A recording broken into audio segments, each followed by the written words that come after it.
My husband mocked my little job. He didn't know I owned the company that fired him. When he laughed at me, he had no idea I was his boss, and his karma. The moment Michael laughed at my career, something inside me went quiet. Not angry, just quiet. That dangerous kind of calm when you finally see a person for who they really are. We were at dinner with his colleagues, the ones who always treated me like a cute accessory. One of them asked what I did for work, and before I could answer, Michael chuckled. "Oh, she just does some small accounting stuff from home," he said, waving his hand as if brushing off a fly. The table laughed politely. I smiled back, sipping my wine. He didn't know that small accounting stuff was my own firm. A company I had built quietly for years while he bragged about his law career. He didn't know I had just finalized a major acquisition, his company's biggest client, in fact. And he certainly didn't know that, in less than a week, I'd be sitting across the boardroom table from his boss, reviewing which positions were to be terminated after the merger. I had spent years playing small because he needed to feel big. When we married, I thought his confidence was inspiring. Later, I realized it was just arrogance dressed in a suit. He loved to correct me in public, to explain things better when I already understood them. I used to believe that's what marriage compromise looked like. But that night, watching him bask in their laughter, I understood something simple yet powerful. He didn't respect me. That realization didn't hurt, it freed me. I left the restaurant early, blaming a headache, and walked home through the chilly evening air. By the time I reached our driveway, I knew what I had to do. The game was about to change, and this time, I'd be the one holding all the cards. When Michael came home hours later, he found me sitting on the couch, laptop open, reviewing spreadsheets. "Still working on your little projects," he smirked, pouring himself a drink. I didn't look up. "Something like that," I said, my voice calm. He had no idea that those little projects were about to determine his future. Tomorrow, he'd walk into the office thinking he owned the world. He wouldn't realize that I owned the company. The next morning, Michael left for work whistling, his usual arrogant tune of self-satisfaction. He kissed my forehead like I was a pet he tolerated and said, "Don't work too hard, sweetheart. You'll burn out that little business of yours." I smiled sweetly and said, "I'll try not to." As soon as the door closed, I opened my laptop. My company, FinEdge Consulting, had officially finalized the merger with Langford & Blake, Michael's firm's largest client. Overnight, we became their parent company's main financial advisory service, which meant my signature now held more weight than Michael's entire department. I had built FinEdge from scratch 5 years ago. No investors, no shortcuts, just long nights, endless spreadsheets, and the quiet fire that comes from being underestimated. I'd started in a tiny apartment with one client and a second-hand laptop. Now we had 3 offices and international accounts. Still, Michael never cared enough to ask what I actually did. That day, I met with our new HR director and the CEO of Langford & Blake. They handed me the final restructuring list. My eyes caught a familiar name, Michael Shannon, Senior Legal Advisor. I paused for a second, just enough for the CEO to notice. "Do you know him?" he asked casually. "Yes," I said with a faint smile. "He's familiar." When I left the meeting, the sun was shining brighter than usual. Maybe it was just me, the strange satisfaction of poetic symmetry. The man who mocked my little job was now unknowingly working for me. And soon, he'd find out just how small his own position really was. That evening, over dinner, he ranted about his idiot boss and the rumors of layoffs. "People are panicking," he scoffed. "Not me, though. I'm indispensable." I looked at him, swirling my wine slowly. "You think so?" "Of course," he said confidently. "They couldn't survive without me." I bit back a smile. "Oh, Michael," I whispered softly, "we'll see about that." 2 days later, I walked into Langford & Blake's headquarters for the first time under my new title, Chief Financial Officer, FinEdge Group. Security scanned my badge and greeted me with the respect usually reserved for upper executives. It felt surreal walking past the same marble lobby where I had once dropped off lunch for Michael when he forgot his wallet. I took the private elevator to the 12th floor, the legal department. His department.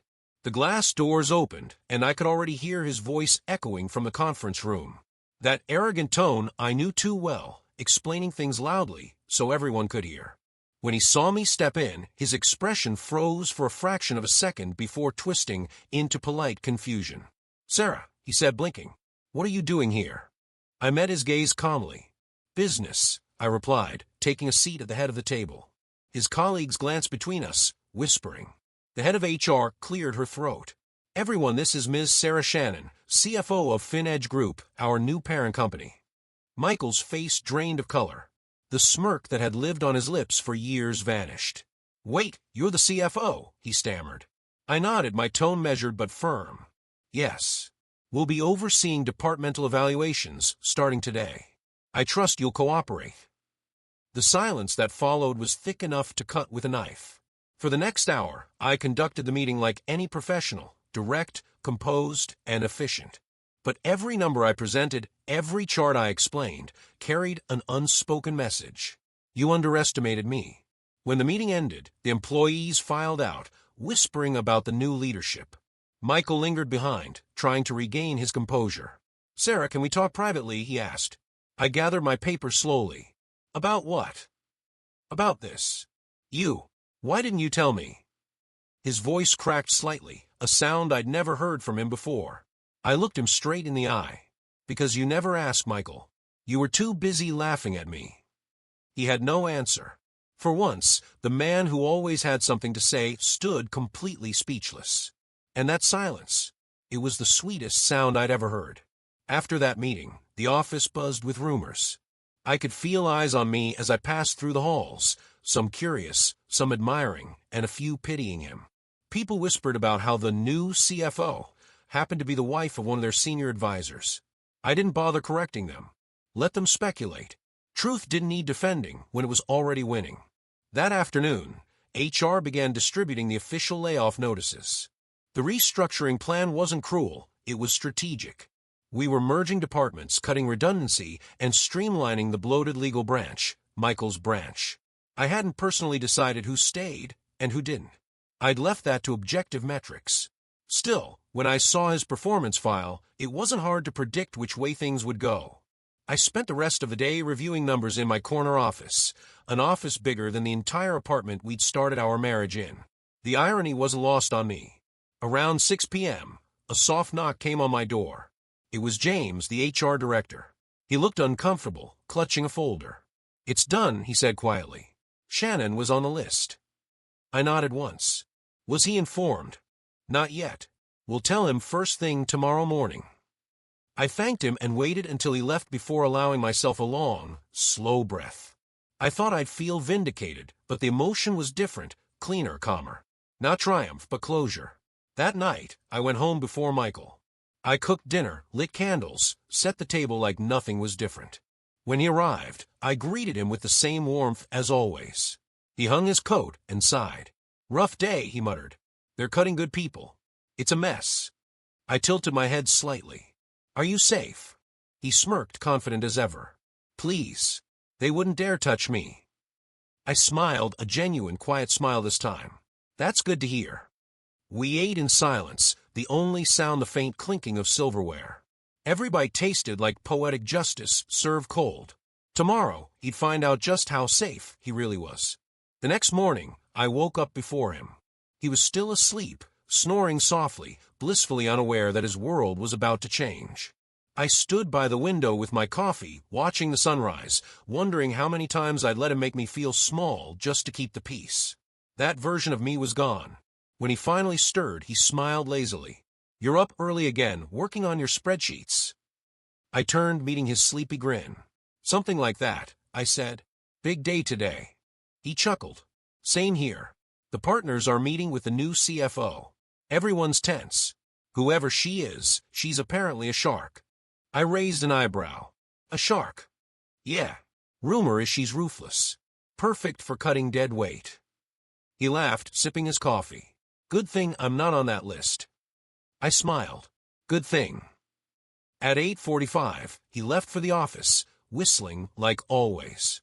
10 minutes later, I got in my car and drove there too, my badge flashing at security. The irony was almost cinematic. By 9:30, HR had begun the notifications. From my office window, I could see the parade of confused, pale faces leaving the legal floor. Then the call came. James's voice was steady but uneasy. It's done. He knows. I waited. 2 hours later, my office door burst open. Michael didn't even knock. His face was red, eyes wild. "You let them fire me," he shouted. "Are you out of your mind?" I stood slowly, calm and deliberate. "First, don't raise your voice at me. Second, I didn't fire you. The company did. Based on performance metrics, not emotion." He slammed his palm on the desk. "You could have stopped it." "Why would I?" I asked softly. "You made it very clear, Michael. My job was little. My career didn't matter. So why should my authority matter to you now?" He stared at me, speechless. Then his voice broke, half anger, half disbelief. "You did this on purpose." I took a step closer, my tone calm as a whisper. "No, Michael. You did this to yourself." For a moment, he looked like he wanted to say more. Then he turned, muttered something under his breath, and stormed out. When the door closed behind him, I exhaled slowly. The silence that followed wasn't just peaceful, it was powerful. For the first time in years, it was mine. That evening, the house felt strangely quiet. No sound of his phone buzzing, no shoes tossed carelessly by the door, no scent of his cologne lingering in the hallway. It was like his absence had vacuumed out the noise that had filled my life for years. I poured myself a glass of wine and sat by the window. For the first time, I wasn't replaying an argument in my head or rehearsing how to defend my worth. I was simply still, and that stillness felt powerful. When the front door opened around 10, I didn't turn immediately. His steps were heavier than usual, slower. He stood there in silence before finally saying, "They really went through with it?" "Yes," I replied quietly. He dropped his briefcase onto the floor and rubbed his temples. "Do you realize how humiliating this is for me? Everyone knows you're behind the merger. They'll think you wanted revenge." I turned to face him, my voice calm but sharp. "Revenge? No, Michael. If I wanted revenge, I'd make sure everyone didn't know you were fired because you mocked your wife's success. But I haven't said a word." He looked at me then, really looked, as if seeing me clearly for the first time. "So that's it. You're just done." I set my glass down and met his gaze. "I was done the moment you made me feel like I had to shrink to fit your ego." He took a few unsteady steps forward, his voice softer now. "Sarah, we can fix this. I didn't know how far you'd come. I underestimated you."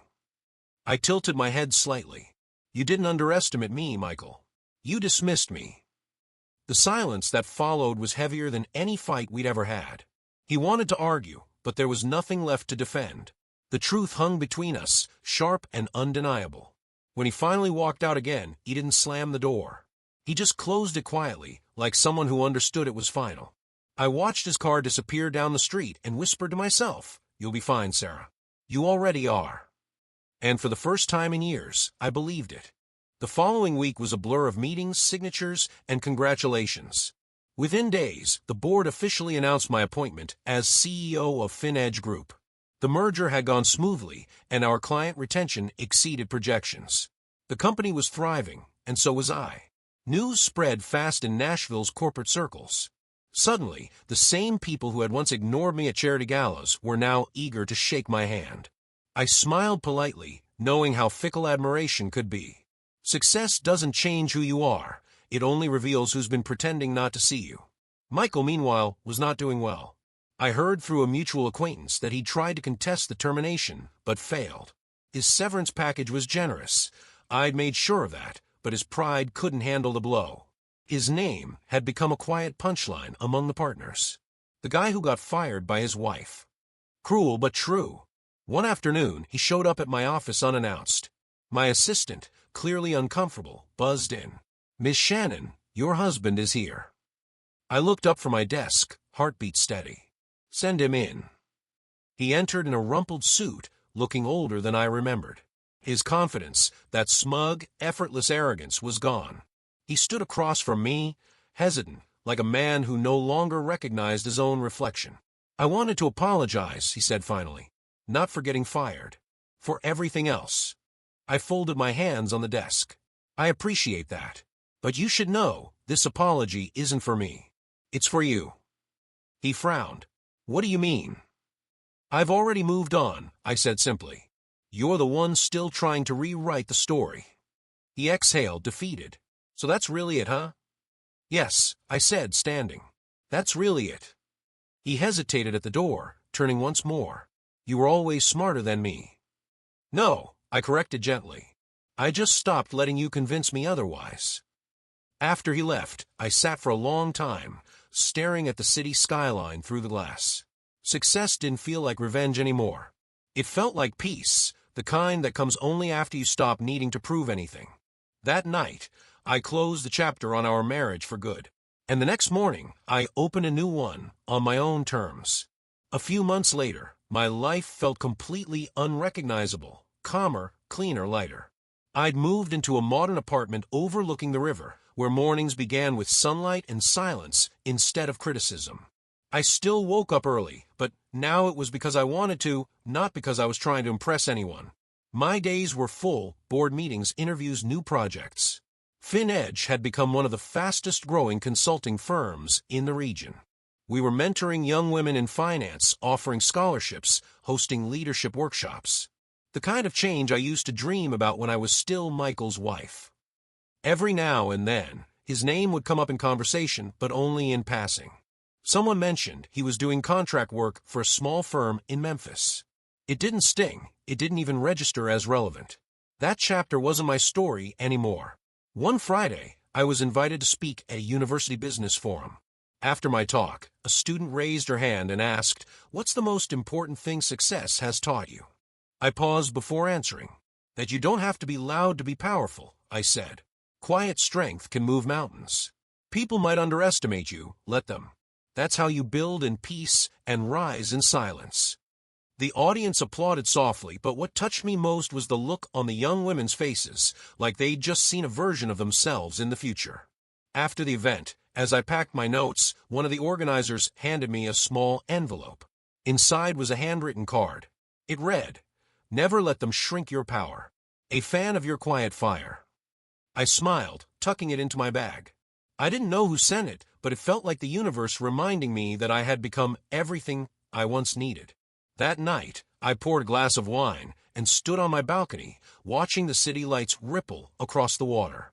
There was no bitterness left, only gratitude. For the lessons, for the freedom, and for the woman I had finally become, the one who never needed validation, only courage. 6 months later, FinEdge was featured in Forbes' Women in Business. The headline read, "From Invisible Wife to Industry Leader, How Sarah Shannon Redefined Power." When I saw my face on that glossy page, I didn't think of Michael or the past. I thought of every late night spent building something no one believed in but me. My phone buzzed nonstop that day. Old colleagues, classmates, even distant relatives suddenly remember my number. I smiled politely through the flood of congratulations, but one message caught my eye. It was from an unknown number. Saw the article. "You deserve it. I hope you're happy, truly. M." I stared at the screen for a moment, then deleted it without replying. Some stories didn't need epilogues. That evening, I hosted a small dinner for my team to celebrate our milestone. We laughed, toasted, and reminisced about the wild first years of the company.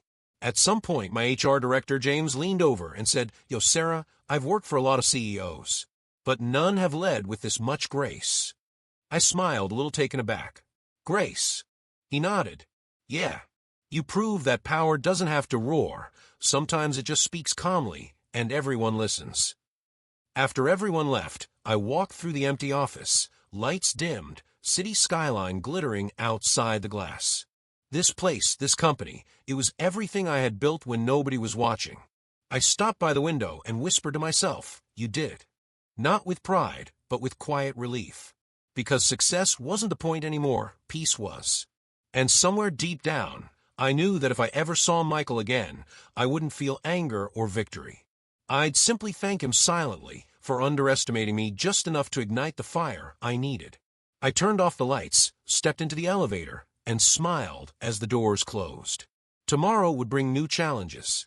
But tonight, I allowed myself to rest in the calm certainty of who I had finally become. A year later, I stood on the rooftop terrace of our new FinEdge headquarters, overlooking the Nashville skyline. The wind carried that same quiet hum it always did before something important, only this time, it wasn't fear I felt. It was fulfillment. Our company had just launched a mentorship program for women returning to the workforce after divorce or career breaks. We called it Restart. I'd spoken at the launch event earlier that evening, telling my story not as a tale of revenge, but as one of rediscovery. Sometimes, I told the audience, life doesn't burn your bridges, it builds new ones. After the speeches, as the crowd thinned, I stayed behind, savoring the silence. My assistant approached with a folder. "A small detail, Miss Shannon," she said, smiling. "An invitation came for you." I opened it. It was a gala for the local business chamber, the same organization that had once invited only Michael. This year, I was the keynote speaker. I laughed softly at the irony. Life really did have a sense of humor. Later that night, I sat alone in my office. The city lights shimmered through the glass walls, reflecting in the award that now sat on my desk, Executive of the Year. It wasn't just recognition. It was a symbol, proof that success born from pain can still be pure. I thought about the woman I used to be, the one who flinched when someone called her job little. She'd never have imagined standing here, but she was the one who built it all, piece by piece, while no one was watching. I smiled softly, whispering, "You made it." Outside, the skyline glowed, bright, alive, unstoppable. Just like me. And in that moment, I realized the truth I'd been chasing all along. Power isn't about control or revenge. It's about freedom, the kind that comes when you finally stop asking for permission to shine.